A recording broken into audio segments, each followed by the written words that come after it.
Hi, my name's Leon. I'm a part of Team 2 Films. We make videos about cameras, shooting on film, DaVinci Resolve, and other aspects of filmmaking. If you haven't seen our YouTube channel already, please go check it out. In this video, I'm going to introduce you to DaVinci Resolve. But whether you're a complete beginner or an editor who already has experience with other editing programs, there's going to be something for everyone in this video. Let's get started. I am working on my Asus ProArt desktop computer. I'm going to load DaVinci Resolve.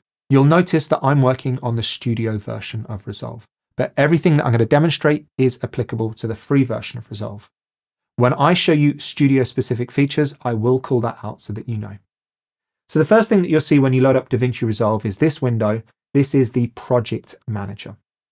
You might be used to working with a program where when you create a project, that program gives you a file that you need to decide where to store on your computer. Well, DaVinci Resolve works a little bit differently.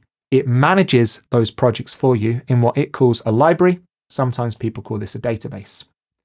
You can see here that it's possible to connect to a library that is stored locally on your computer, or a library that's hosted on a network server, or a library that's hosted in the cloud. And when you work with a network or cloud library, the really cool thing is that it makes it easy to share your projects with other users.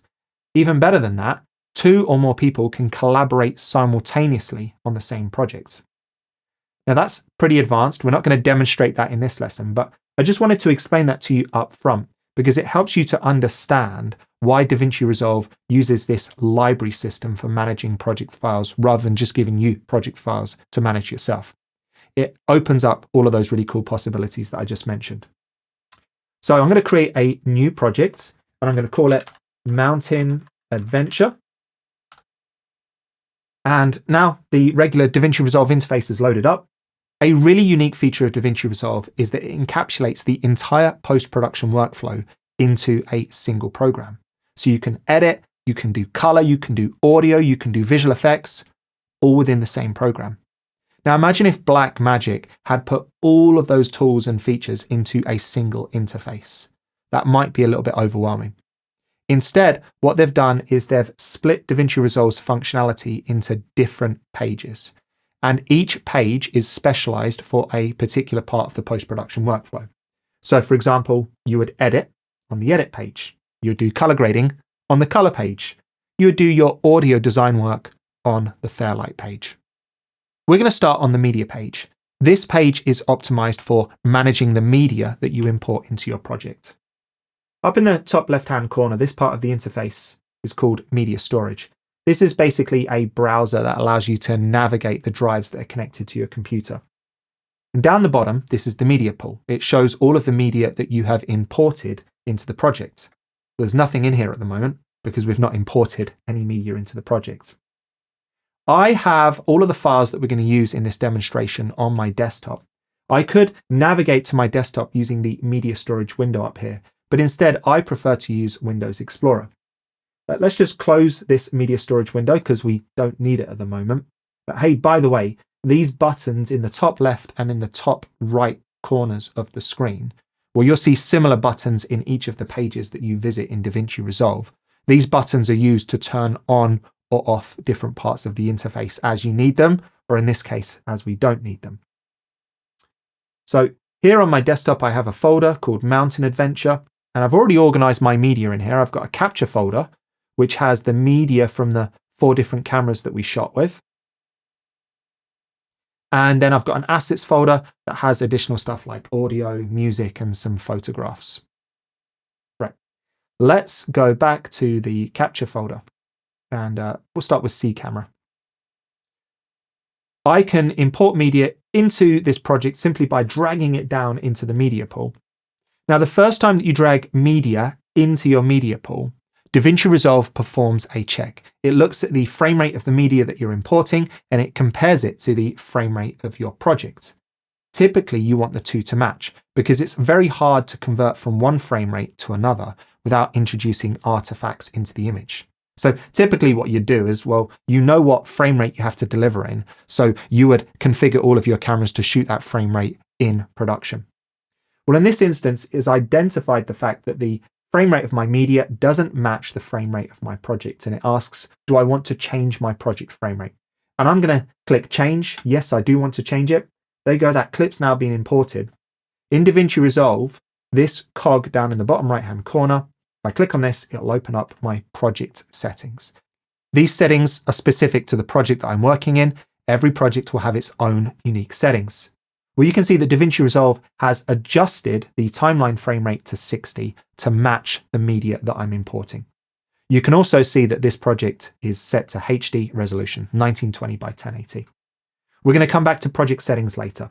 Right now, I'm just going to click cancel. So I've imported a single clip. That would be pretty tedious if I imported every clip one by one. It'd even be tedious if I imported all of the media one folder at a time. So let's just delete these clips out for the time being. Head back to File Explorer, and I'm going to go to the root directory where all of my media is stored, select both the Capture and Assets folder, and drag them in together, drop them into the media pool.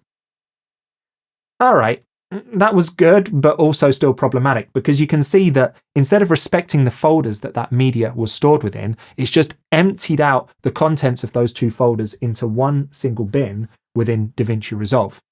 That's still no good. So let me just delete all of this media one last time and go back to File Explorer. Here's a really cool hot tip for you. Instead of dragging those folders into the media pool, drop them into the directory tree that's to the left of the media pool. And DaVinci Resolve will handle those files differently.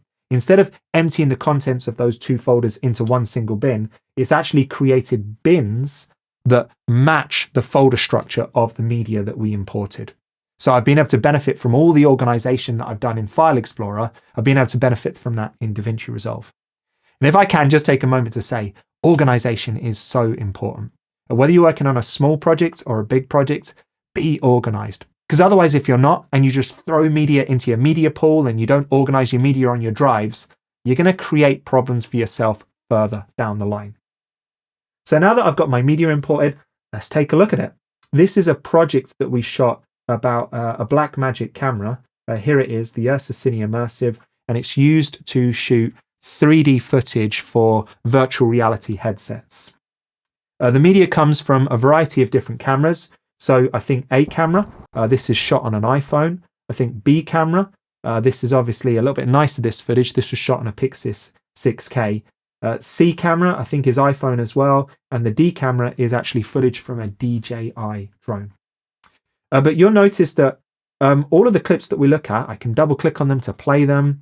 They look beautiful, but you can tell that the clips don't look quite right. They are all a little bit gray and desaturated. Well, this isn't how the images are meant to look. You might recognize this footage as having been shot in a log color space. And that's a setting that people typically enable on their cameras that allows them to record a higher quality image that captures more of the colors and dynamic range that was present in the scene that they recorded. Well, the reason that those images look wrong is because my monitor isn't set up to display log images. And of course, we're going to be delivering this to people who also don't have phones and tablets and TVs that are designed to display log images. So we need to convert it into a standard that those devices can understand. The most common standard that we use is Rec 709. If you've edited before, you might have used a LUT to convert from log into Rec 709. And LUTs are great, but they can be a little bit tedious to use because you have to apply them to the images yourself. So there's a much better way of handling log footage in DaVinci Resolve. We're going to turn on a feature called color management. And the setting for that is in project settings. So we'll head back there. There's a tab on the left, it says color management. And this first drop down here that says color science, I'm going to change it from DaVinci YRGB to DaVinci YRGB color managed. And check this out. Instantly, the image is now displaying properly.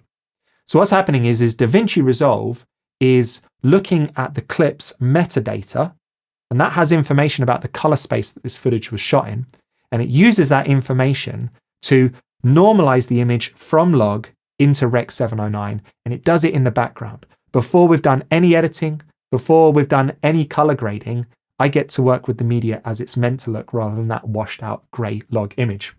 So you can see it's applied to all of the images, but there is one exception here. Look, if I go to A camera, the A camera's working, the B camera, oh yep, we've looked at the B camera already. The C camera's working, but D camera, this still looks washed out and grey. And the reason is because the DJI drone that shot this has not put metadata into the file that DaVinci Resolve can understand that allows DaVinci Resolve to work out what color space this footage was shot in. Really easy to fix. I'm going to select all of the clips and do it in one go. Right click, go to Input Color Space, DJI degamut delog. And now we've told DaVinci Resolve what color space this was shot in. It has properly converted it into Rec 709. You might not be working with footage that's been shot in log. You might just be working with Rec 709 clips that have come directly off of your phone or off of your mirrorless camera. But I wanted to show you that because eventually you will come across log footage.